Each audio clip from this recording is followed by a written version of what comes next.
listening to the Rundown Live. Your protection from deception and your forecast into the future.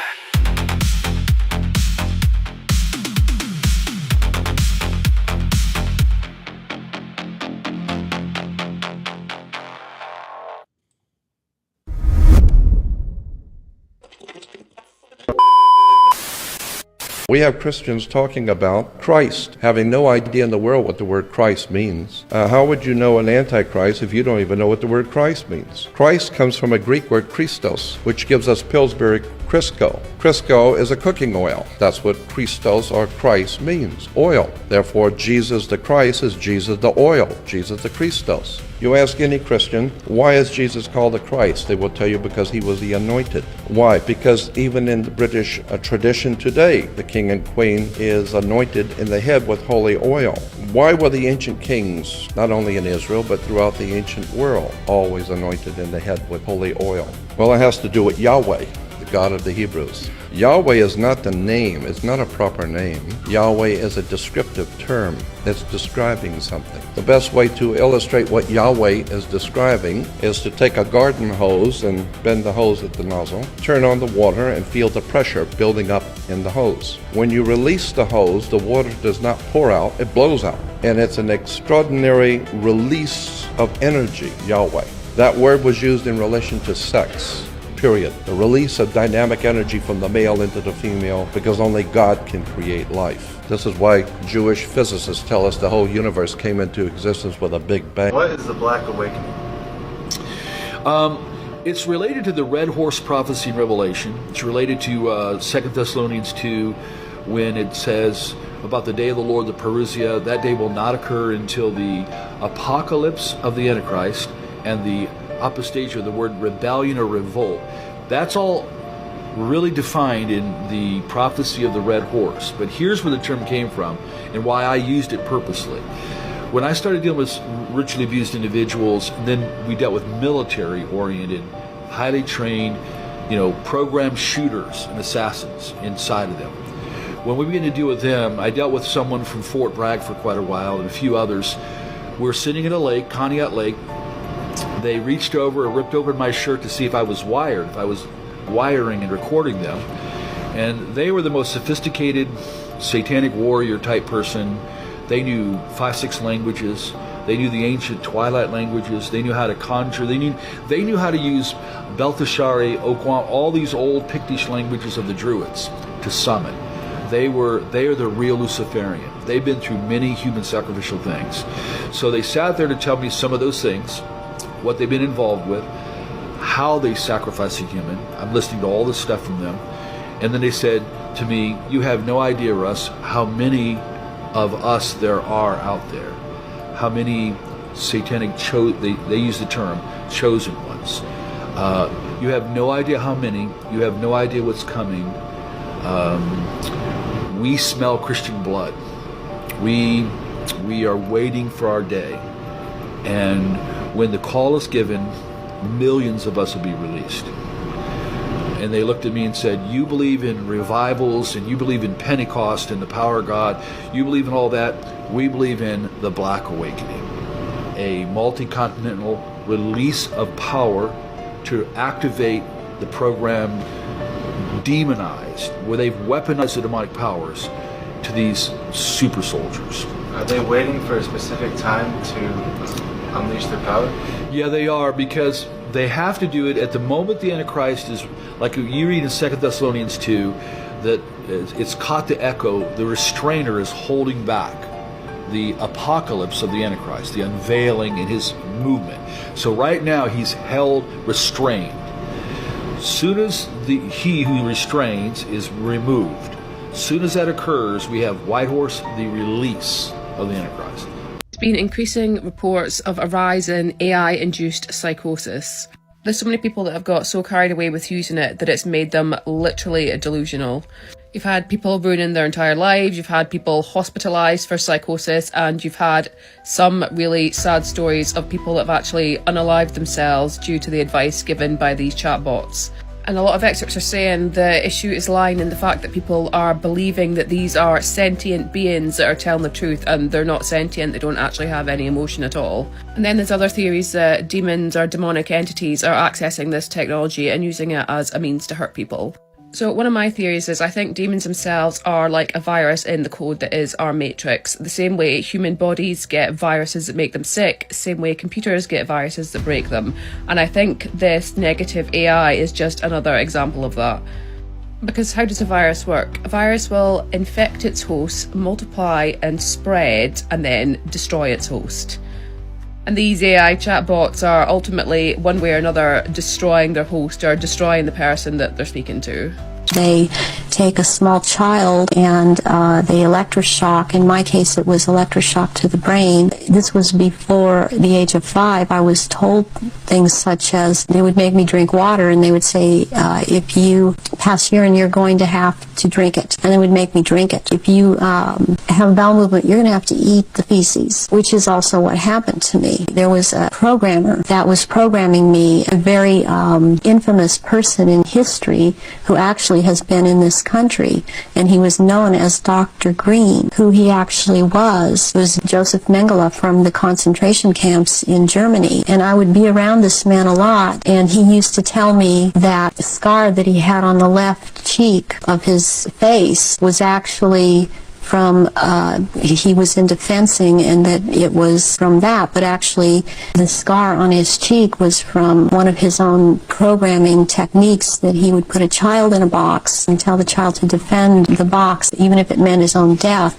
Then he'd tell another child to break into the box, and which this child would do, and then the other child would jump out of the box and shove the sword straight through the other child. And at one point he got into it where this child actually got him in the face with the sword. I saw games of Russian roulette played where it was chosen beforehand that a child would die, and the child would put the gun up to his head and pull the trigger, and this child would end up dying. But it was meant to scare all of us, keep us in terror. I have seen at rituals, I have seen George Bush, I have seen Madeleine Albright, I have seen Henry Kissinger, I have seen Ronald Reagan. I have also, by the way, seen his wife, Nancy Reagan. I have seen Hillary Clinton before I knew she was Hillary Clinton. I have seen the 2 sons when they were young of George Bush present at these rituals. Did I mention J. Rockefeller? And I have seen the Queen there. I've seen Princess Margaret there. I've seen Charles there.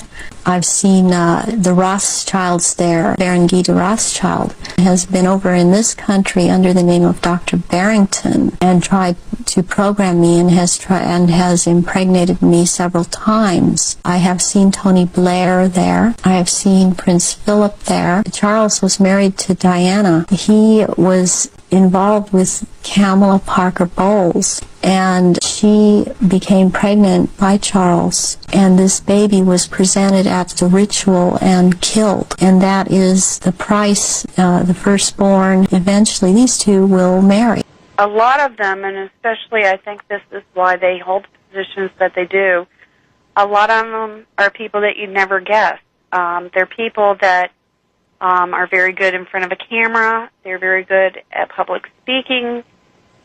They have a way about themselves that's very charismatic, and that's specifically why they're often chosen for the particular position that they're in, is because we all have aptitudes, and this is something they study from very young ages, and something that they are constantly grooming. If you show an aptitude for maybe solving puzzles, you might be directed into medicine or directed into law. As I said, they're in all areas of the government. And so people who play well with others, to use a common phrase, are people that are in very commercial contact type jobs. They might be a CEO of a company or a public relations person or a salesperson. but particularly in government, they're more than likely your congressman or your senator. And this is at all levels of government. Marianne, what percentage of Congress, and I mean the Senate and the House, do you think are members of the Illuminati?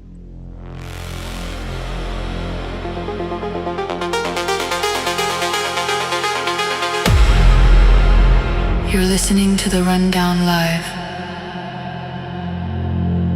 Your protection from deception and your forecast into the future.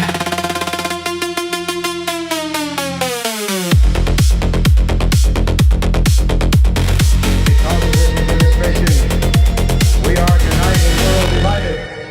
We are a nation becalmed. We have lost the brisk pace of diversity and the genius of individual creativity.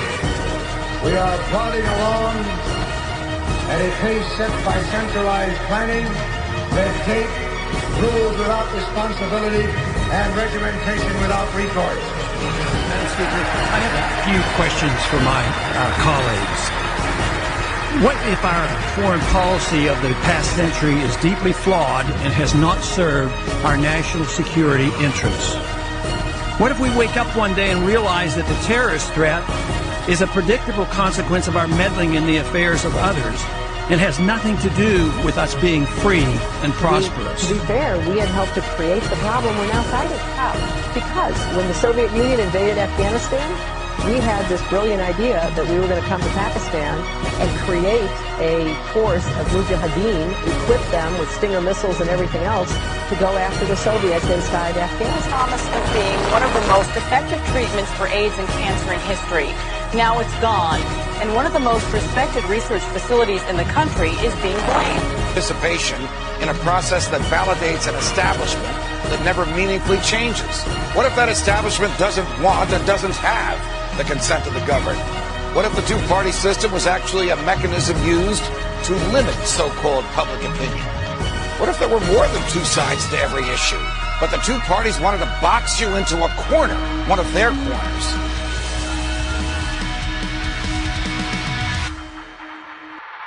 Censored by the mainstream media, the destroyer of fake news, and your host of The Rundown Live, Kristan T. Harris.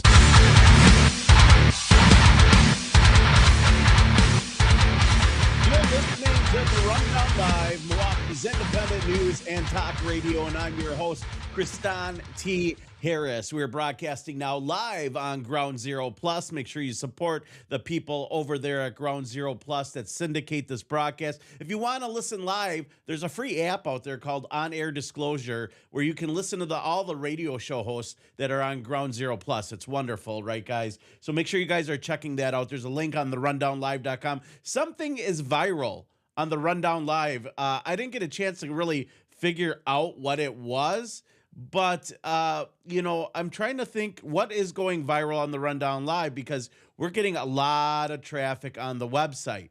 And I don't think it's this, but what we have coming up on the Rundown Live is this Friday, we're going to do an 8-hour long broadcast. It might be longer. And Ground Zero Plus will be hosting 7 hours of the 8 hours live right on Ground Zero Plus. So make sure you tune in. We are going to be airing and talking about some things that have never been spoken before about the Bavarian Illuminati. We have Joe Wages, a Masonic historian, joining us. We have Leoline Zagami, former head of the OTO Satanist, now a born-again Christian, and 33rd degree Freemason, to come join us to talk about this. We're going to have other guests as well. We're going to dive into the MK Ultra aspect of things, the SRA, the Satanic Ritual Abuse.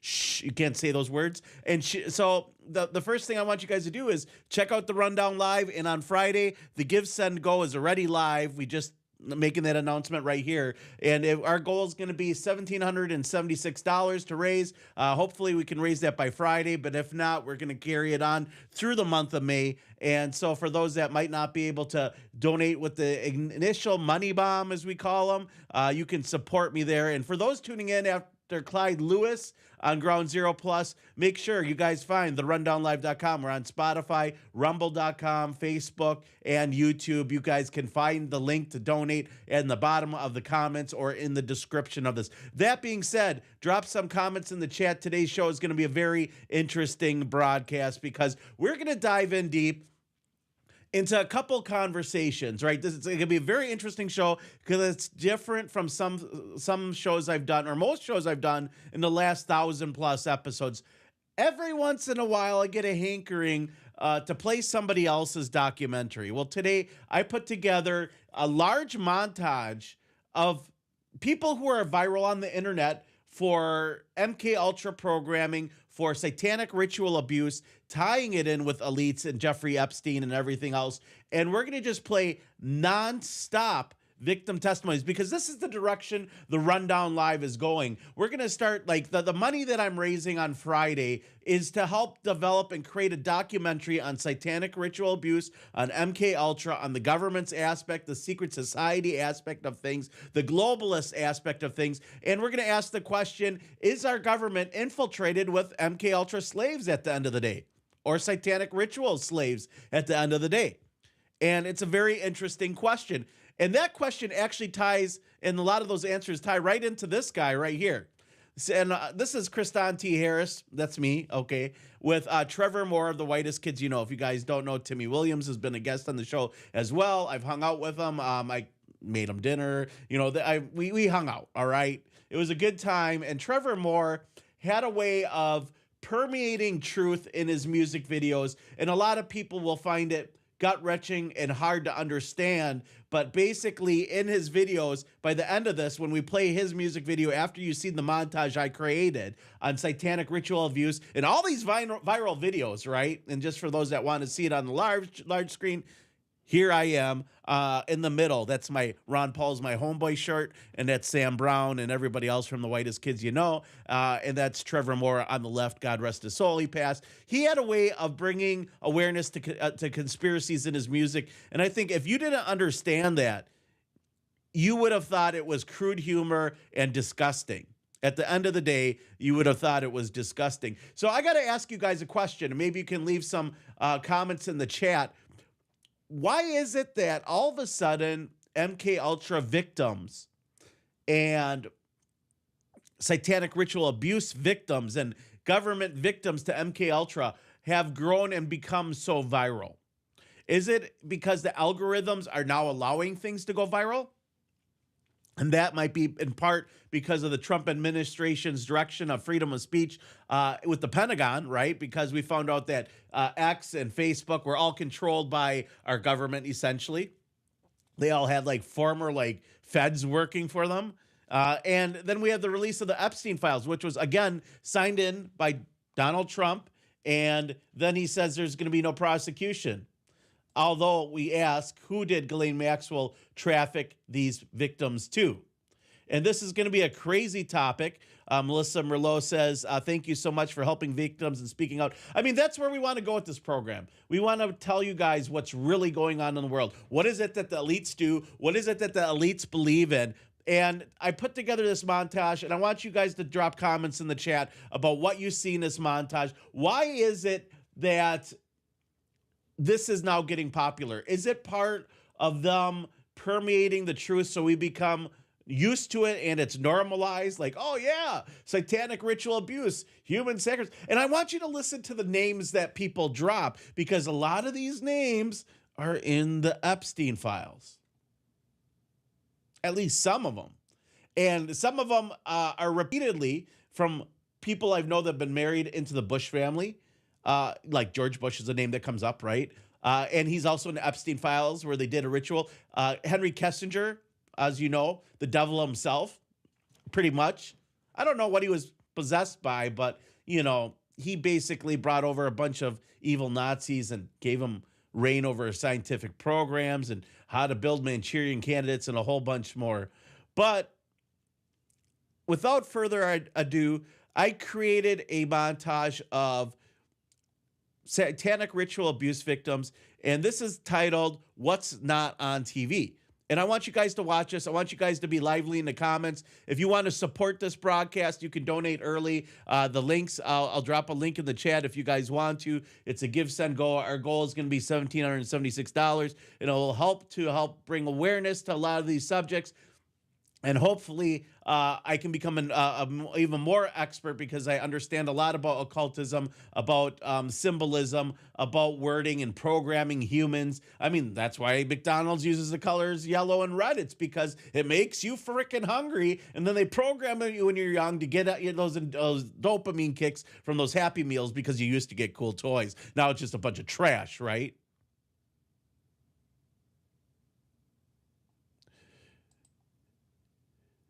Tiffany says, could it be part of the torture to put it all out there, knowing that the average person won't take it seriously? Well, I think that's basically what the whole QAnon PSYOP was about. But we're going to take a look at all of this. Here is my montage, and then we're going to tie it all in. We're going to end it all off with Trevor Moore's video of Help Me, so you guys can understand that he basically took what these ritualistic people were saying, put it in an entertainment way where people thought it was sick, horrible humor, and he's really just telling you guys all the truth the whole time. So here it is, what's not on TV, a survivor's story. I've made this montage of a whole bunch of viral social media clips, and this is what you guys are going to hear for the next 45 minutes or so. I want to hear, I'll be in the comments with you guys. I want to hear what you guys have to say about this.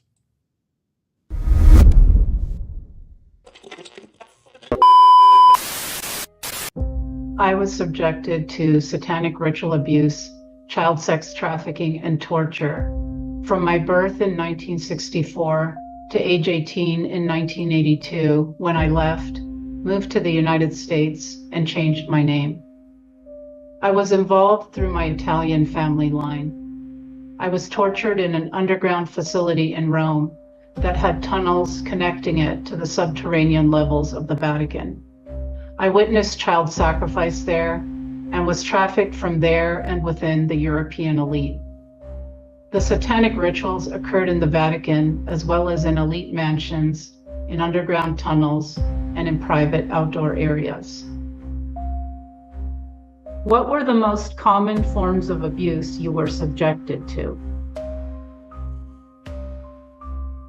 The kinds of abuse I was subjected to include rape, gang rape, being forced to watch the torture and murder of animals and humans, ranging from babies to adults, electric shock, waterboarding, being buried alive with dead bodies, being put in coffins, being defecated and urinated on, watching people be disemboweled and having their entrails placed on me, various forms of mind control, horrific experiments on myself and witnessing them on others, being locked in a freezer, being kept in cages and isolation boxes for long periods of time, and watching satanic rituals below the Vatican, including the brutalization and sacrifice of babies and children, the ritualized drinking of their blood and organs, and the summoning of demonic entities via this ritual.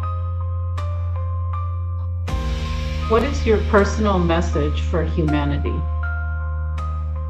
My message to humanity is that our world is controlled and run by satanic, pedophile psychopaths who are in the highest positions of authority and power globally. All our systems, be it media, medicine, religious institutions, education, intelligence agencies, military, global agencies, and governments, have been infiltrated at the top layers by this global cult. Pedophilia undergirds their system and is used as a mechanism of blackmail and control, as well as being part of the satanic religion. Children are still being ritually abused, trafficked, and murdered in the millions today. I am sharing my testimony because it is up to us to stop the abuse of children, and indeed the abuse of all of humanity. These people have used trauma-based mind control and succeeded with secrecy and deception, so exposing them is of paramount importance. They have poisoned our food, water, air, our bodies with pharmaceuticals and vaccines, our minds with media and miseducation, and they have convinced us they have authority over humanity. They have traumatized us with wars, terrorism, violence, weather warfare, poverty, scarcity, and engineered diseases. Their endgame is genocide of most and complete enslavement of remaining. They want us to openly worship Lucifer and normalize pedophilia, and we can see this happening today. They can only succeed with our compliance, consent, and cooperation. We need to know the truth so we can say no more. And we need to do our inner work, heal and restore ourselves, because when we do this, we step into our power, we can come together despite their many attempts to divide us, and together co-create a better way forward. These kids who are being this brainwashed are being inculcated into a belief in Satanism on a very basic unconscious level. We in fact, and they in fact, are trying to raise a whole generation of Satanists. In the past, satanic cults have maintained their membership by raising their own children within the cult. Now experts see an alarming new trend. Survivors say that satanic groups are establishing preschools and daycare centers for the sole purpose of recruiting vast numbers of small children. We are hearing from those survivors that there is a deliberate and concerted and well-organized, well-orchestrated effort to infiltrate the preschool system. Listen to what this 5-year-old girl from Orange County, California, told her mother her father did to her. Daddy was heading the meeting, and he wore a real-life baby foot around his neck. She says they each drank the blood, and then they all hurt me. Said, how did they hurt you? She spread it was right here. And it gets worse. According to his family, this severely traumatized 10-year-old boy, also from Southern California, was allegedly molested by a trusted neighborhood minister as part of an ongoing satanic cult. Jimmy talks about having a gun held to his head, about being shown a skeleton, about having to touch the skeleton. He has drawn pictures of a child being sacrificed. He's talked about animal sacrifices.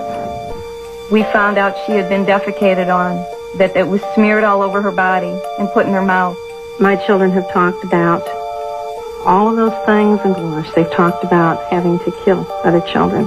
And she was made to take a gun and put it up to someone's head. It was another child, and pull the trigger. And to this day, I'll get in the middle of a story and I'll think, they're going to think I'm crazy. This sounds crazy. But when you begin to hear this same thing time and again, different stories, but the same horrible underlying things, the same behaviors in the kids, I just want to scream. I'm a stranger.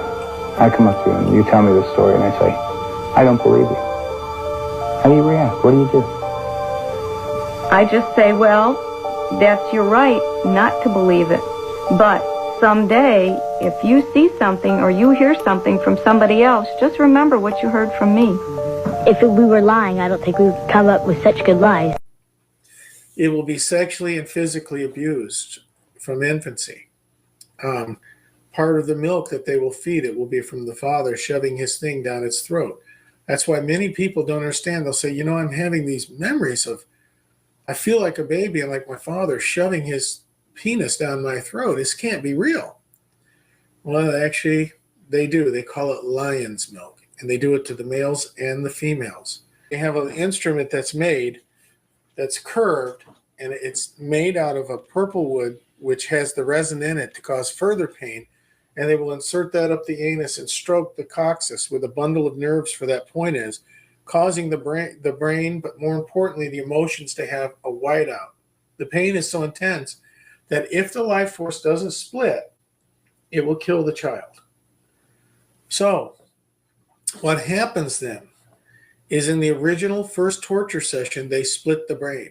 They will then continue that to reinforce it for the first 6 months of that infant's life. Then they will create the dark child and the lighttime child, which will be two personalities. Okay? One will be called, it's a child of the devil. It'll be told this. It'll be forced to do rituals. For instance, at the ages of 1 and 2, it'll be forced to watch as infants are murdered. When this lady, and this is going back over 20 years ago, told me that they did all these human sacrifices of infants, that you had to do one, I called her a liar. I said, there's no way. And she proved me wrong. She brought me pictures and said that we have breeders and we pay all their bills, we support them. And when the baby's delivered, we give them $10,000. We have our own doctors. We have a very large connection into every facet of society. So then in the third year, if it's a female, second year, if it's a male, they will make them go up and pound a rock into the chest to kill the infant. They'll make him beat him until it's dead. So they create the dark side to be a child of the devil. They tell it because of the way it's created that it will never be accepted, it will never be forgiven, and it is going to hell, so it better want to rule in hell and do as much as it can for the kingdom of darkness. It'll be raised in this. When I was in the second grade, I was tested for what they would call the gifted program for children to see, if you were able to excel in different grade levels or academically excel beyond the average child. And once I was chosen for that program, these men in the occult then moved and changed their purpose for me from being raised to be what is known as a beta kitty or a sex kitten, where they use you just for sexual purposes and you're listening to the control Rundown Live. And the demonic system. Your People would ask protection me why I didn't tell anybody. And I thought because of that, I wasn't being punished like other children were around me. But things shifted to where I was taken out in the woods and left and hunted by these men.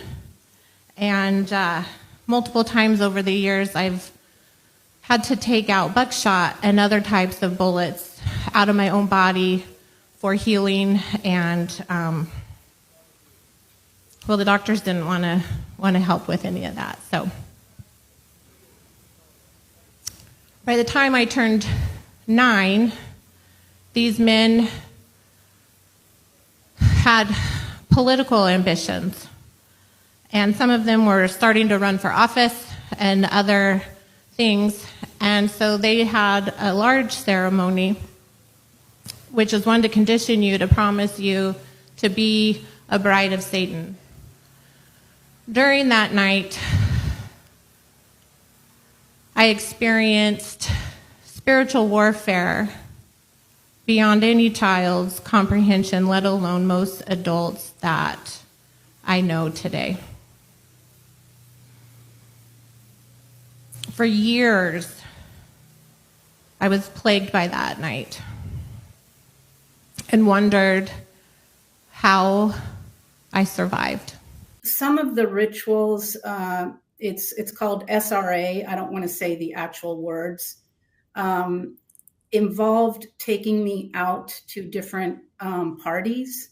Some were in very beautiful mansions, so they would be kind of black tie balls, if you ever saw Eyes Wide Shut, that kind of thing, except what they didn't show in the movie is the children that were brought in as party favors.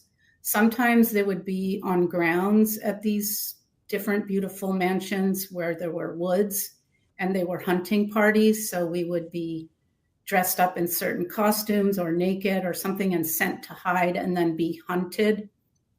There would always be a child or maybe more than one unalived at the end of this. And actually, these people, I have seen cooked babies brought out on platters.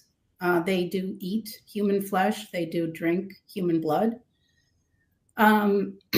And sometimes the rituals would also be outdoors. So there would be like a gang violation ritual with a bonfire where I was drugged so that I was fully conscious but couldn't move my body at all, even my mouth. I couldn't even scream. scopolamine in the Epstein emails. Ask Chris about my trumpet plants at the nursery. Now, the trumpet plants is what scopolamine comes from. Scopolamine is a drug. They nicknamed it the devil's breath. It's like a powder. You can blow it into somebody's face, and it basically takes away all of their free will. It does seem like something that Epstein would use. I was 6 when it started, and for the first 3 years, I was used as what was called an expendable child. In the Belgian network, there was a group, particularly aristocrats, who killed children. So a few times I was in situations like that I just happened to not be killed. So in this network, you have to understand it's a murderous network. Expendable children, that means that they can be killed. That's to say, it was clear that their lives wasn't valued, so those children could be used for anything. That could mean they could be used for torture and killing. So it's very hard to talk about what happened to me during those first 3 years because it was very extreme. So I was in quite a few extreme situations. I was sometimes taken to bars and given to the men there, but other times I was taken to castles and then waiting with a handler until until the first group of people had left, and then at the late hour the younger children were brought in. Sometimes I was taken to somebody's house for the day. My mother would keep me out of school and then just drive me to somebody's house. And then whatever was necessary, I have remembered things about being in extreme situations with, where other children did die. So my mother was being paid for this. What would happen then with an expendable child is the parents get paid. Of course, there's no contract. Nothing is in writing. It's all very vague. My mother's denial itself took care of a lot, but there was money exchanged, and her contact person was this countess. But let's say if I would have been killed and, other children were, then a doctor who was part of the network would have been able to write a death certificate, and bring up. So in 1972, I was traded by the boss of the network to an international player, somebody who was in the international network that the boss of the network wanted to do business with, wanted to be in their good favor, because this was someone who had global power. And this person apparently had this countess ask my mother who my father was, and also they drew blood. Anyway, they found out that I'm from one of the bloodlines, which is something that in this global network is very important. So this perpetrator then decided that he was going to get me trained, that's to say, mind control trained, which is torture-based, and to make me an elite slave, and to even give me a platform on the world stage so I could be an elite slave to the most powerful men in the world. So elite slaves are trained, most of them are trained from a very young age, and they can be people who are actually famous, but are actually being used as slaves because it's all about the same kind of mafiosi style. I was being trained to spy, and also I was literally trained to make men fall in love with me at age 9. It was about a month long initially, but it was really a year long. The whole training was a year long, and meanwhile I was already being used. I was taken to Germany on weekends and spent it with someone who I realized later was a very big politician in Germany at the time. I mean, I was, not only did he really like me, but I was also spying on him, and I was reporting about his weakness then to who had become my owner, which was this international network. Basically, when I was going to Germany on the weekends with this, being driven there by handlers of the Belgian network and then dropped off in places, picked up by on the side of the road, actually a quiet road, by this politician, and then I would just simply drive with him. And so because I had been trained, I knew how to not be, not call attention to myself. He would check in, and this was very similar each time. It was always very idyllic, beautiful. places on the beautiful rivers in Germany, in some small hotel pension, and there's maybe 3 or 4 rooms, and so he would have the whole hotel to himself, but we would sleep in the same bed. And then, of course, it would be all about pleasing him, and for him, I know that there was a great joy, or maybe pleasure is the right word, in having these people, just fawn all over him and be so grateful and lucky that this very important person is visiting them and is gracing them with his presence. And they would say that, if anything, he would say that I'm his niece, but of course my German, he actually taught me to speak German, this politician. Better. I didn't really speak it very well. So when we were alone, it was it had a lot to do about, but he was also just very happy. He seemed just very happy to be around a little girl that was there for him in this way that I was, just listening. I thought, I thought he was great and he was a really good man. And that was my training, of course, as a slave, is to flatter him to the max so that he would feel really good about himself. And that's how he got to feel good about himself. And so he clearly enjoyed the physical closeness a lot, and the warmth, and what then appeared to be love for him, I think. So this 1 year was very peculiar, that I was actually being groomed then on a big scale. And my owner, if I can say that, obviously this person who wanted to own me as a slave had plans for me, and this was discussed even with other people in the network. So it was decided I was going to be a star in France. Everyone was treating me like a star.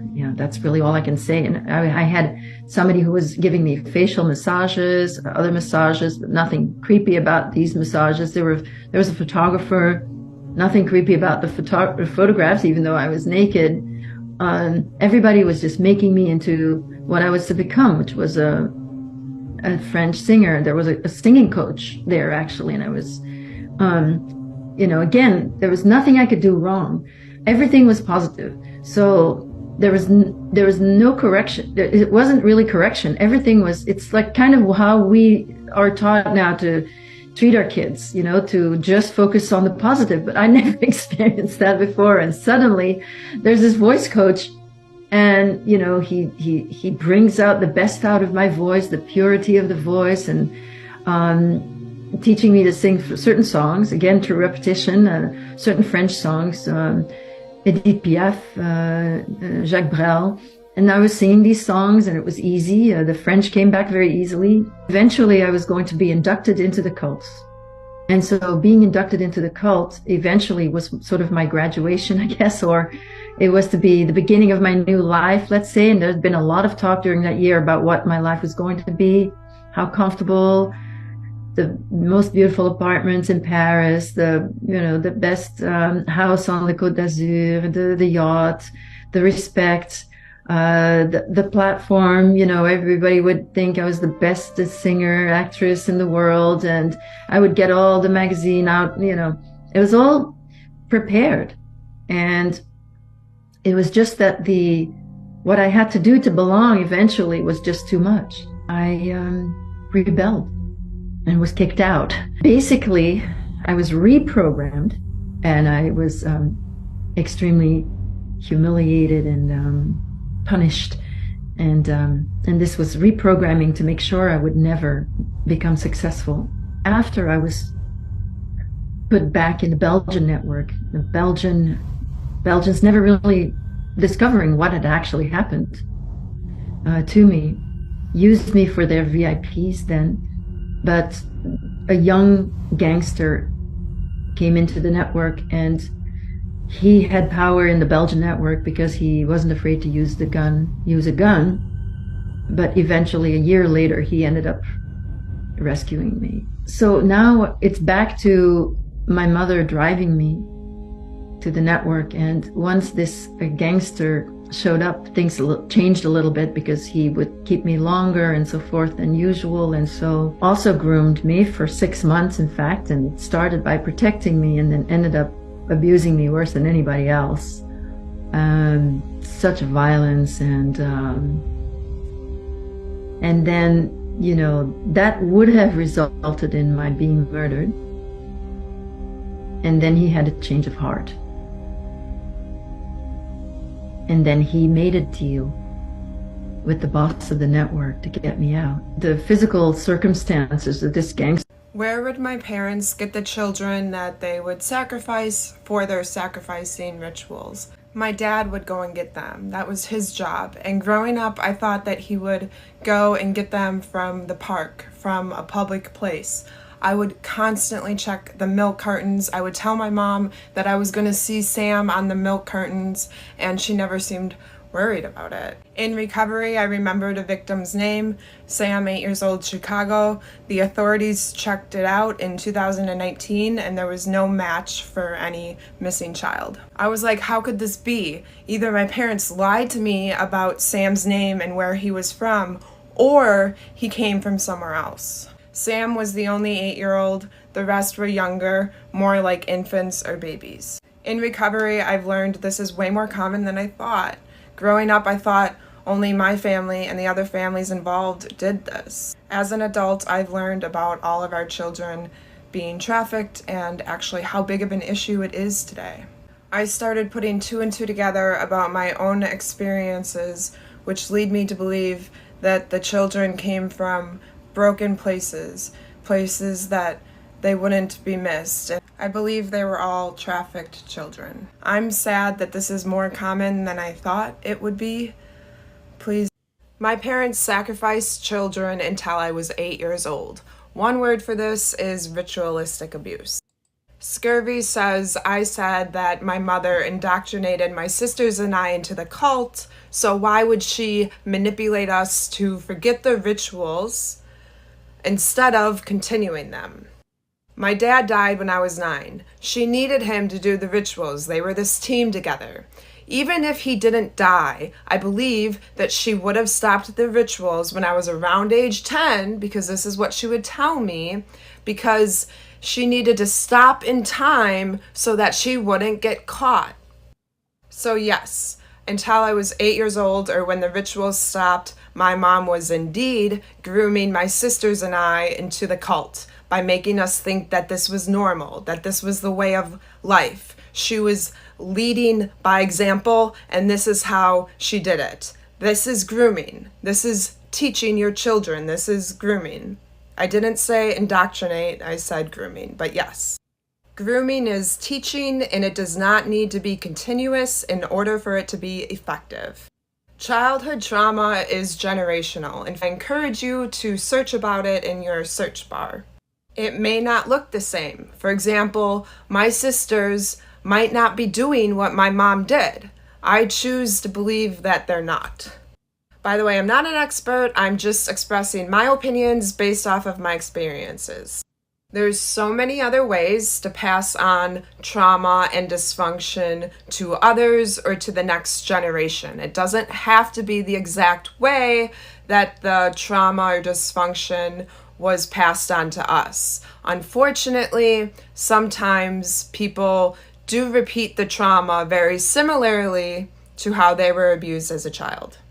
In my opinion, my mom grooming us during early childhood to think that this was normal was to strengthen the chances that one of us would carry on this disgusting sacrificing children thing within the family. I'm choosing to believe that hasn't happened. Second part, why would my mother manipulate us into forgetting that the rituals happened? To be above the law and not get caught is my best bet. She would even tell me that she planned on stopping these rituals because otherwise she was going to get caught. I know many survivors, and some the rituals stopped in early childhood, whereas others it continued into adulthood. Manipulating us into thinking it never happened also fed her desire to control. She made us forget because that was her plan all along. And honestly, it was a very smart plan. Evil, but smart. I hope I somewhat answered your question. Bye. Hello, everyone. My name is Jacob Veach. You'll have to forgive me for my lack of understanding with things like video editing.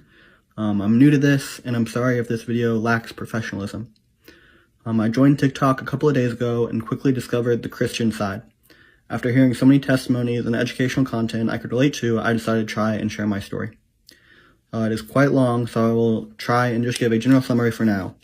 As I said, my name is Jacob Veach, and I am a Satanic Ritual Abuse victim. There's quite a bit of information on what exactly that is here on TikTok and other places online. I, however, am going to try my best not to talk about other people's stories or general information. I'm going to try and just focus on my story. I am not here to argue or debate. I just want to share my story as a testimony in Jesus Christ, what he has done for me, and my faith in him. I had my personality split through various methods such as hypnosis and witchcraft. I was abused and controlled in various ways. In my life, I've found the spiritual emphasis was much more prominent than the physical abuse. Even when I was very young, I had acute spiritual senses. I remember being 4 or 5 talking to evil spirits. They would try and talk me into very perverse things. I remember rolling around in so much pain as they taunted me. My nightmares would be horrible. When I was 5, there was a failed abduction attempt, 2 events to attempt to mutilate me, as well as other similar events. At the age of 7, I was sent to a church camp. This place was not a good place, but there I had an experience with what I believe was the Holy Spirit. The voices got less blatant at that point, but psychic control continued to increase. I would also get these really bad headaches on my crown, and would forget large chunks of time as a child and as a kid. As I got older, the headaches slowly stopped working as well, and I would still forget chunks of time, but I would remember when I got the last headache and remember when I got the headache. It was in 7th or 8th grade when I got the very last one. By the time I was about 14 or 15, I would lose control of myself for long periods of time or lose my ability to think or feel anything at all. This is when the hypnosis, use of psychedelic drugs, and sexual abuse started. I would be forced to go to school and not be able to move or speak. Then without being able to control my body, go to specific locations for what was basically training. I was allowed to keep a very small social life to keep up appearances until about 19 to 20 years old. Suicide attempts were frequent, but as soon as I got anywhere close to actual death, I would lose control and be forced to stop. When I was 21, I was forced to go on female hormones and sewed sexually until they believed I was sterile. When I was 22... Hi, my name is Emily and I have dissociative identity disorder. I survived ritual abuse, also could be referred to as RAMCOA, ritual abuse, mind control, organized abuse. So essentially this type of abuse is conditioning reinforced repeatedly by torture, whether it's emotional torture, physical, sexual, any type of torture that basically solidifies beliefs into the child's brain. How would one know if they went through specifically torture or intrafamilial child torture? Torture would be if you experienced terror. Anything that felt life-threatening to a child, including withholding of love and affection, if it felt like torture, it likely was. Additionally, trauma is essentially just not having support and going through something that is way overwhelming. So, just for more context. Thusly, deprogramming just refers to unlearning beliefs that were experienced or learned during torture or any type of abuse, and especially if they were reinforced repeatedly. And, if there was a threat to what would happen if you didn't follow what those instructions or what the perpetrator was expecting from you, if you didn't follow that and there was a consequence of some sort, that would be like where you're going to deprogram the beliefs, whether they were explicitly stated by the perpetrator or they were just internalized based on what was being said, done, and happening during the torture or the abuse. If you survived any of this stuff, finding a DID specialist, not just a trauma-focused therapist, it could be helpful at the very least, because many of us who experience this type of stuff in childhood have the brain structure to develop into dissociative systems, meaning your brain creates alters based on these repetitive experiences. Now, some DID specialists know about programming or satanic ritual abuse or ritual abuse or RAMCOA, and they know some of how to break through the intense dissociative barriers that happen in these times. The therapist I found, she knew about it a little bit, and honestly, if any therapist is really trained in DID, I feel like they're more familiar with the idea of deprogramming than a regular therapist. Last thing I'm going to say, I think many of us who are now coming to terms with and healing from our own ritual abuse, satanic ritual abuse, RAMCOA histories are going to be becoming more available as therapists, because all of us know how intensely important it is to find someone who is trained or can help. And finally, if you want to deprogram, some of this can be done with the assistance of the works of like Allison Miller, but all of that stuff, you have to be able to have someone to help you make sure that you are actually okay, because like in this process, because it's so, some of the beliefs that can be formed and some of the actions that the perpetrators want people to do, such as unalive themselves or self-harm, cut themselves off from support, all of that stuff is a part of the deprogramming process for many survivors and literally can be life-threatening. So, yeah. We weren't just sexually abused by my father. He handed me over to his friends for abuse, and that happened to my brother as well. Do you know how old you were when the abuse started? So the first ritual that I experienced, I was just able to stand. But that particular event was me standing watching my father as he officiated over two men dismembering two male bodies. Oh my goodness. Okay, so do you know why you were there? I would say specifically to traumatize me. I'm sorry. It's all right, darling. It's all right. It's just the truth. It has to be said. Yeah. You lived with him, and your mother lived with you too? Yes. Yes. My father had an ability to hypnotize her very easily. So it was just a rapid induction technique that he would use. It was very effective. And so we'd be abused in front of her and she wouldn't know. So did he do things like that with you and the other children too? He did, yes. He had a technique with me where he would tell me to, everything that had just happened, it would just be locked away. And I would lock my lips because I wouldn't talk about it. And then I would take the key that had locked my lips and I would swallow it. I eventually said to him, but hang on, how can I open my lips to swallow the key when... So then it became the drawer. So this is sort of mind control training, where you have a technique to lock away the memories so that it never happened. It's locked away in some part of your being that you have no access to. Yeah. So you have remembered being in a tunnel, correct? Yes, that's right. Yeah. So where I grew up in Edwardstown, it was a mandate, government mandate, and everybody had to have a tunnel or a trench or a bunker within 20 feet of their back door. Oh, so it's war related.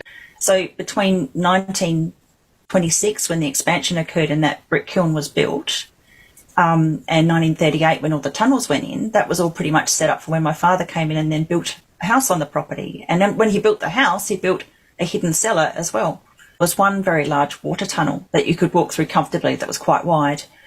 So, and that had these subsidiary smaller tunnels that would have an opening roughly about that wide.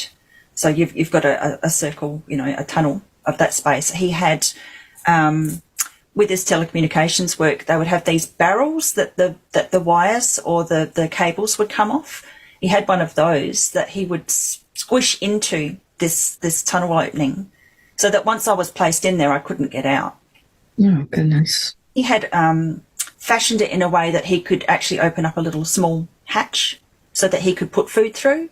You couldn't count the days, obviously, because it was dark. Yeah.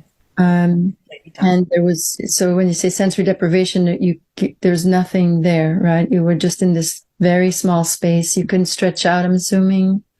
I could stretch out when I was small. It stopped when I think I was about 4 or 5. Oh, it happened a lot. Yes. And there was no point other than that you think it was part of the training. I know that when he came to get me, and I was so appreciative to see him, I think that was something that he really enjoyed. He had done something horrible, but I would give him so much affection. Until the day that I said I didn't want him to remove me, I wanted to stay in there, because I would have these out-of-body experiences where I would go for the angels, or they would actually come and visit me, and a light would come in and I would be warmed up because it was always freezing cold in there. And on one of those occasions, he'd come shortly after one of those events, and I didn't want to leave. So I remember kicking and screaming and trying to get back in the tunnel, and he was kind of backfired there. But so narcissistically, he was then your savior, and he enjoyed the love that you then gave him for saving him, this sort of completely psychopathic pleasure of making your own child victim, completely dependent on you in this most desperate way. And then that kind of fear-based love, that's what he enjoyed. Yeah. Were you supposed to follow in his footsteps? Yes. Become part of the cult that he was? He would surgically assault his victims, and he wanted me to do the same. So he would cut into his victims and sew them up and things. Oh. Yeah. Well, we had a character called Humphrey Bear, who was a man in a bear suit. And on that occasion where I was raped by the radio jock, I was also raped by a man in the top half of the Humphrey Bear suit. And I was only very small at the time. When you say very young, you were like 3, 4? About 3. 3 years old, so I just want to say, I'm sorry. 3 years old. I know that your life is really extreme, and then at the same time, it's like you're such a little girl. Yeah. And the devastation, of your favorite character from TV, obviously, being raped. I couldn't stand that show after that, that's for sure. Right. My father had alters, so he had multiple personalities, and one or two of those considered themselves to be a whistleblower. And whistleblower? Yeah. There was the evil Max persona as well, that was totally evil, and totally devoid of any kind of compassion. He wanted to show off, but there was also this part of him that felt like everything had been done to him, that he was the victim, and that he had been forced to do these things. So he would vacillate in between. And that's also very common, right? For abusers, they're ultimately the victim. They've never passed, beyond age 2 emotionally. So they're always the little helpless victim at the end of the day. And that's why there's no accountability. It goes together very well. These personalities, let's say, the one that feels like the victim is fueling up to do the harm because there's no accountability, obviously, if you're the victim always. And the harm is like constant revenge, unconscious revenge on whatever was done to him as a child that he just could never heal from, obviously. We're talking about a real psychopath in your father, and I don't want to humanize him particularly, but at the same time, there's these, we're still talking about human beings and how they get that's the question. How did your own father, it must be quite something to be his daughter, really, to know that this is your father. Yeah, it is. I shared this a lot on social media, but my father was a Freemason. He was a Satanist, a Luciferian, a Freemason, a Golden Dawn member. Golden Dawn. Aleister Crowley. My father's grandfather was a man called Joseph Wright, who was the Grand President of the Grand Lodge, and I've been told that's a very, very high up Freemason.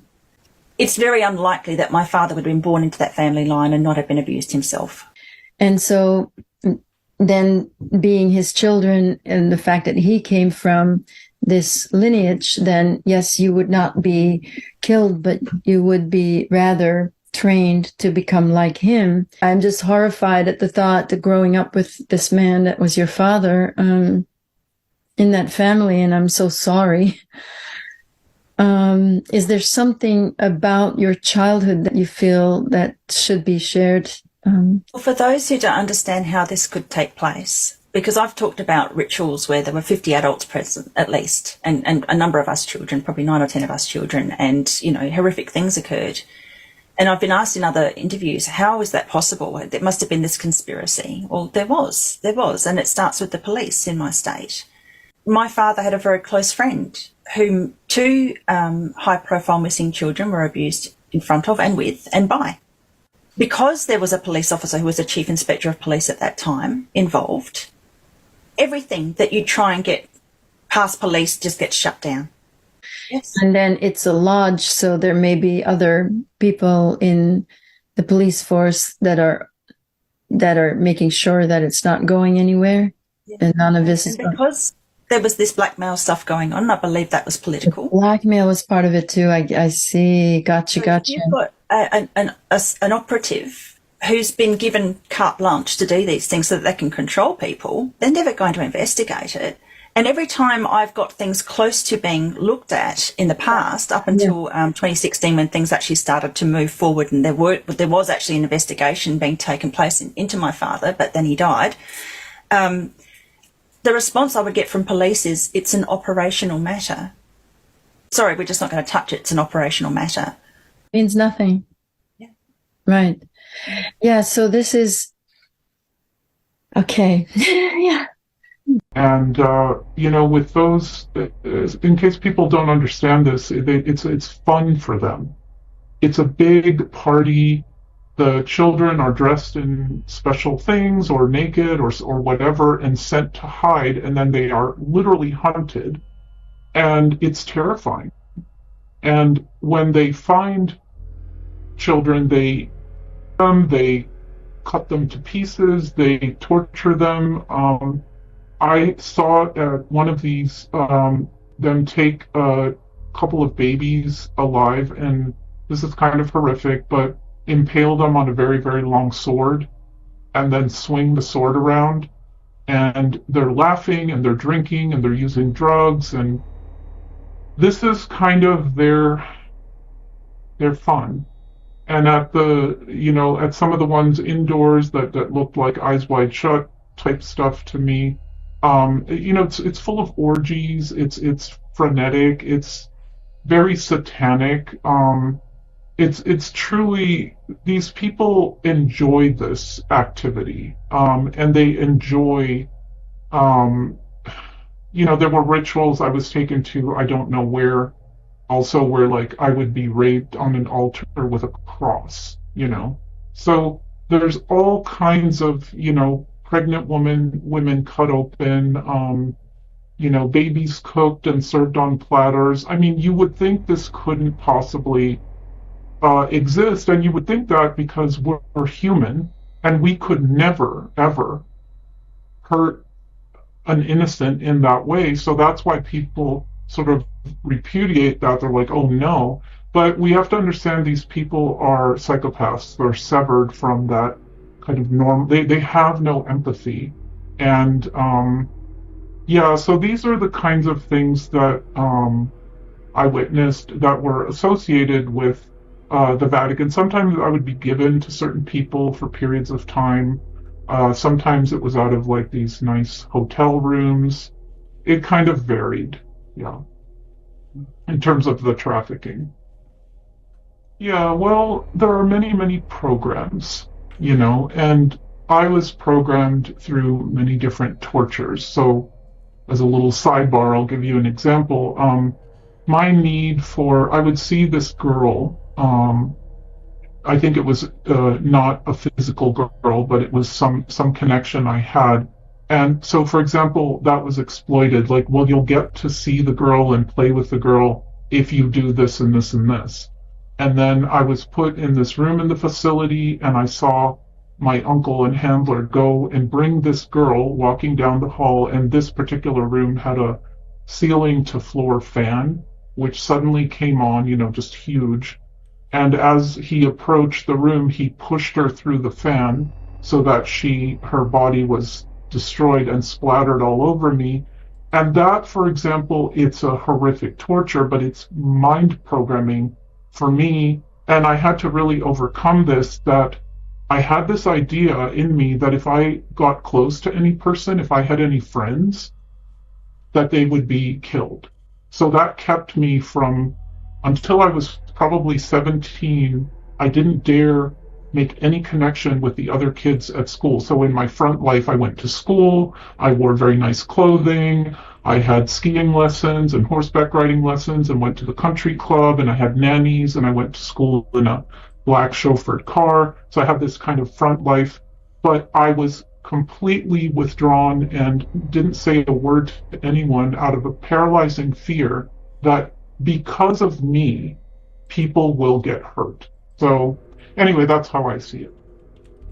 So there are some people that will follow a certain politician or a certain, whatever person out there, believing that they're good because no one has all of the information. Okay, so some people will go and be part of something, thinking that they're doing actually good. So, for example, there's a lot of stuff about the U.S. military, and there's evil at the top layers, but at the bottom layers, people actually believe they're working for the good, and they're following their orders, but they're compartmentalized, so they may not know that their order is actually negative for people. The point is, we should all support each other, because I would say they probably want and have tried and programmed people to go after each other. Well, let's focus on the real enemy here, because again, divide and conquer is like victim consciousness and the savior program. These are all basically MK Ultra programs. I mean, I came through the New Age program, the feminist program, until I realized how those are programs. And it's a process of growth. Just, what are you doing? What's our contribution, our mission, so to speak, to help this planet in the spiritual war, to help the light win? And so, for example, I've told people the Q thing is a psyop. It's trust the plan. Someone's going to save you. In other words, it takes people who are awake and who might take some action and sidelines them and parks them over here. So in the same vein, people have said to me, oh no, because they reveal a lot of truth, so they're actually, it must be real. And I say no, because the people that are mind controlled and hear that won't believe it anyway. They'll say it's a conspiracy theory. And just before I do, I want to validate the Washington, D.C., City of London, and Vatican. So these places are not part of the countries that they're residing within. So, that's important to know. Washington, D.C. is not part of the United States. It's its own, I don't know what to call it, no man's land or separate thing. And they each did have their functions. So Washington, D.C. was the military might, and the City of London was the financial arm. And the Vatican, I mean, loosely, they all played multiple roles. The Vatican was sort of the Holy See. It's the SEE, but it's the SEA, the Sea of Consciousness. So they were responsible for controlling the collective consciousness, souls, mind control. So they each had their interesting little functions. But if you go dig, it will be interesting to find that, so the Vatican is not part of Italy. It's its own country, essentially, right? So I just thought I'd mention that. So I said, I'm done.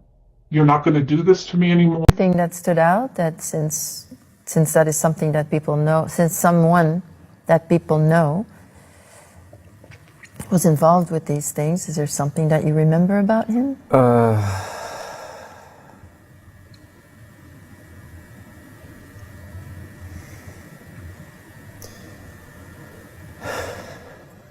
It's been a while since I've thought about him. He was never, I didn't get that close to him personally. I would just see him around. When I was being taken to these islands, I would see all kinds of popular and famous people. About Epstein himself, He was really able to switch on a dime from, absolute murderous rage killing to just completely pleasant and like affable. And his, I guess his programming was more successful than mine. Because he was very quick on his feet and totally changed to suit the situation always. That's probably why he was in the role that he was in. Yeah, I remember that about him, tremendously versatile and very good code switcher, and just really, he could deal with the high-minded and the low-minded, and just kind of bring everybody to their basis level and send them on their way to to experience whatever horrible things they might want. So, I mean, it was a well-run operation. Obviously, it wasn't just him. Like, huge numbers of people on these islands specifically, incredibly disciplined staff. Not that I'd want to use discipline for things like that, but... No, but I mean, there's a lot of science behind it, and it's, it works. Yeah. Yeah, that's what you mean, right? Yeah. That the staff is very well disciplined, like everybody knows exactly what they do, and it works. Yeah. So I can't speak that much to him because I never had that much of his attention. It's just like sizing me up for something and then immediately on to the next person. So I can't say I was ever spending much time. So with that him. was on his island particularly. If he sized you up for something and he went immediately on to the next, that was on Yeah. his island. Yeah. So this is at the time when you're a teenager and you're being enticed. You're being shown what you can have. Basically, if you follow along, Yeah. you can be like him. Yeah. Needless to say, that was not so appealing to me, but it's really gross. I mean, the amount of wealth that was just on display. I mean, literally anything you want. I could have owned my own island if I wanted, if I cared about that sort of stuff more. I'd probably still be in the cult. But thankfully I don't. So basically it came to a point where they just couldn't use me anymore without consent, or not for any role that they would want me for. Essentially, they basically said, "We're done with you, unless you want to join and make this your own thing." Yeah, so I've heard about like the 5 I wills, in the programming that the children, go through these steps. And normally at 13 is the last I will, and then the 13 is then the age that they become, let's say, willing participants in all the harm. I guess that rings true for me, because they were trying to convince me very aggressively from 13 to 16 to convert, or whatever you call it. Yeah, yeah. Before I was a year old, my mother didn't take care of me. I was told that she didn't really want me. She doted on my brother, but I was kind of forgotten about. I was taken into, picked up by the police for directing traffic in my diaper, in nothing but a diaper. We would play around construction sites. I remember vividly, actually, we lived in a trailer home out in the middle of nowhere. And I remember my brother and I would hide dog food. I don't ever remember having a dog, but we would hide dog food in our bed, like under the covers and wherever we could, so that we would have something to eat because we didn't have a lot of food. I remember standing on the countertops trying to find ways to break into these cans of food that we would find. We couldn't find a way to open them. So I remember doing that. So I don't remember that feeling of hunger, but I remember doing those things. So I'm like, we must have been pretty hungry if we were doing those things. The other main thing that I remember, this wasn't told to me, was my brother and I saw a human sacrifice. We were taken out to this place. In my mind, it's like an old house. I don't know really any of the details about it, except we were supposed to stay in the truck.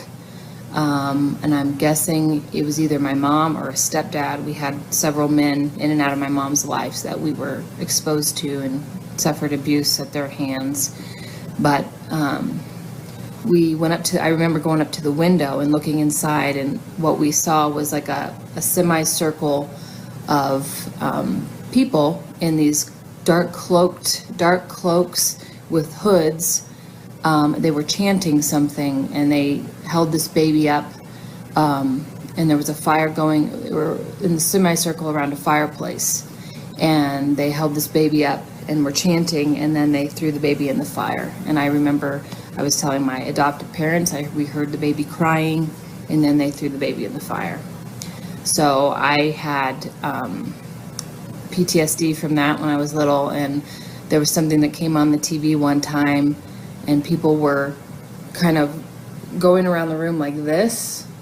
I don't know, dancing like that. I don't know if it was the music. I don't know if it was the way they were dancing, but I literally freaked out and ran upstairs. I mean, little things like that would be triggers for me.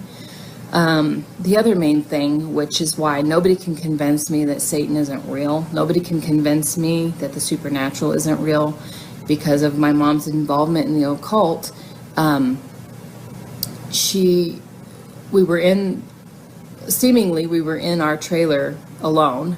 And I don't remember this. I've been told this by my adoptive parents because I explained it to them when I was 3 years old, when we came to live with them. But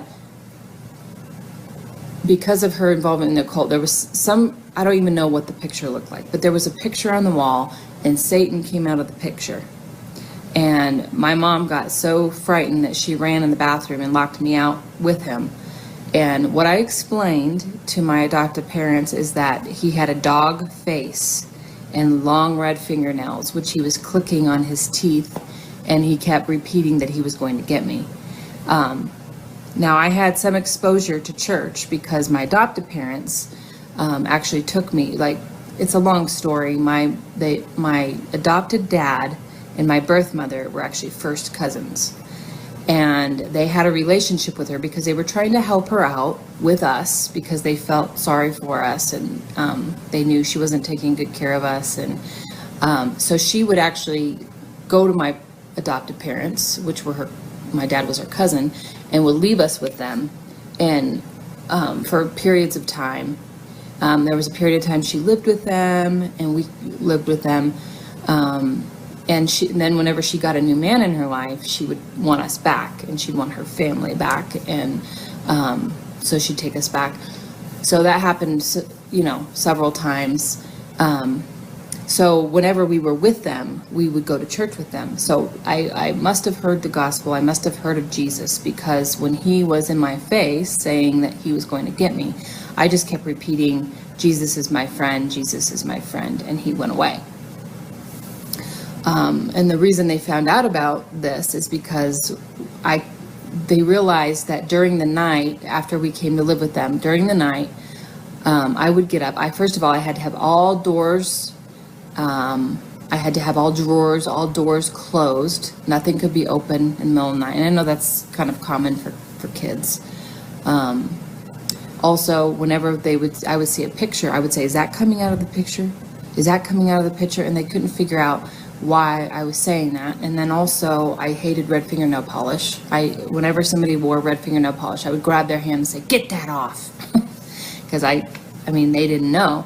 So my adoptive parents were trying to figure out why I was having all these triggers. They couldn't get to the bottom of it.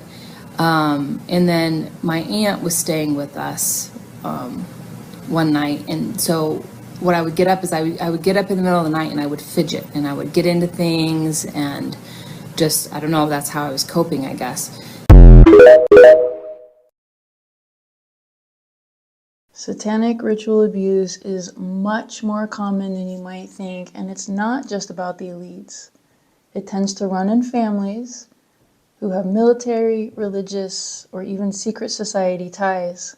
Satanic ritual abuse almost always results in disassociation for the child, And it is induced on purpose by the abusers through extreme torture and often drugs, so that the child does not remember and can continue to function in the family, and it also serves to hide their horrific crimes. The extreme torture causes the child's mind to splinter as a self-protective mechanism because it is so terrified it could actually pass away. These groups know how to induce disassociation in a very skillful way so that the SRA survivor mostly does not know that this even happened to them. But when disassociation happens more organically through non-ritualized childhood abuse, those disassociated parts are more likely to come to the surface and make themselves known. But for the satanic ritual abuse survivor, their parts have been trained to stay hidden, to hide the crimes, and to help that child to continue to function in the family. And these disassociated parts are often trained to believe that they're not human, they're a danger to others, or that God hates them. They go through unthinkable, evil, extreme torture and abuse in every way. And if you think this is the case for you or a loved one, I highly recommend you read this book, Becoming Yourself, and you seek some support. And I can help you with this. Unfortunately, I know SRA really well. In the men, I was made to be by a pig while like 50 or so police officers in their dress whites masturbated on me. Are you making this up, Alex? No, sir. Did your mother know you were going through this? Yeah, I talked to her about everything. While it was happening? Yes, my whole family did. And why did they let it happen? Well, part of it is because they break you on purpose. So part of the torture, the reason is to what they call break your brain. I mean, that's all a lie, and all of that's a lie. I mean, why did your mother and father allow that to happen? Because they believe these lies. So are they Mason people as well? No. But they're broken and they can't think about these things. They can't even, they push it into the back of their mind and they can't face these memories. Well, how old are you? I'm 31. And did this happen to you while you're in Texas now, right? Yes. Did this happen in Texas?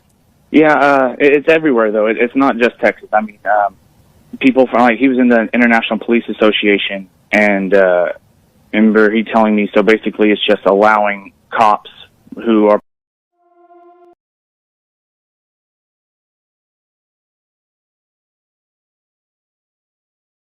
It's very important to bring this all together and tie it all in. When we are looking at this whole idea of satanic ritual abuse, as you can see, there's a pattern, right? There's a lot of claims. There's a lot of people online. Why is it the algorithms are giving people so much exposure? But I wanted to tie it into something that Trevor Moore was doing, right? I told you guys that you stuck to the end. And I want you to listen to the message that Trevor Moore is sending everyone like 10 or 15 years ago when he put out this music video called Help Me, right? Basically, everything we heard from hunting down children for sport to abuse, and a lot of these people became celebrities or MK Ultra programs that gotten prominent positions, right? That's what we heard with the Epstein file all throughout it, right? And so just to give you some proof that I met these guys, this is a picture of Trevor Moore, me, and Timmy Williams, Sam Brown, and the entire Whitest Kids You Know staff. And I just wanted to show you guys that Trevor Moore wasn't trying to be a creepo, but he was, in fact, trying to bring you guys some awareness. So here it is. Let's leave with this. If you want to support this broadcast, we have a fundraiser happening Friday. We're trying to raise $1,776 to fund new gears so I can make a documentary on subjects like satanic ritual abuse and on the modern society. And that's very little amount of money because I'm going to be doing most of everything I can pro bono. So that's on the Give, Send, Go. But check this out. This is Help Me by Trevor Moore. I will drop a link in the chat. If you can donate $17.76, they'll be start. It's live today, but May Day, Illuminati Day, we're going to have 8 hours of programming on Ground Zero Plus. Make sure you guys tune in at noon Central Standard Time, 10 a.m. Pacific Standard Time on Friday to hear the Rundown Live and all our great guests discuss the history of the Illuminati, MK Ultra, and so much more. Here's Trevor Moore with Help Me. I want you to identify all the things that these women were saying in this music before anyone was really talking about this.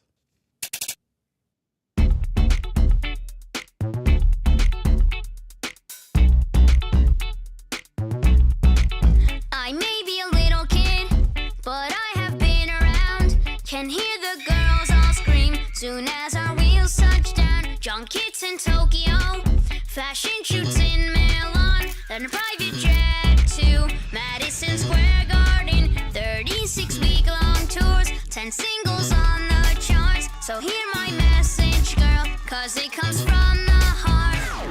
Help me, my parents sold me to a big producer in the record industry. He makes me do things that I don't want to do.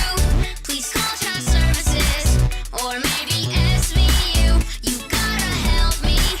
My parents sold me to a big producer in the music industry. They took the cash and left me to these screaming masses. If I don't know this, I'd skip those dancing classes. I tried to run away one time in Belarus. They beat me with phone books so that I wouldn't bruise. I just can't take no more rich kids' bar mitzvahs or paid sleepovers with Saudi princes. Blinked SOS and Morse Is this code. about Justin Once Bieber? At the VMAs, they sprayed me with a hose in a pit for 3 days. And when my sales drop off, they'll take me to a resort and let rich businessmen hunt me down for sport. Hold up, I'm just coming in on the song to check on what y'all talking about. Don't think of me as a record exec, but a father figure and pal. This kid's a real prankster, this is one of his practical jokes. Thank you for your concern, but there's nothing to see here, folks. That's just exhaustion talking, poor little guy's tuckered out. I'll take him back to the tour bus and we'll get him straightened out. There is no box, I don't even know what that means. Now we gotta run, but for your trouble, here's some front row seats. Gotta help me, my parents sold me Could I get a little help here? producer We've got a coat on. industry. We're sorry, God, it's please very help tired. me. Life on the Take some road. action. This didn't work whatever he out wants. for Michael Jackson. Thank you. Someone no help pictures, me. please, ma'am. Don't Ma'am, ignore no what pictures. I said. They'll sacrifice me. We'd like to thank all of you for your support. The new album drops on the 22nd.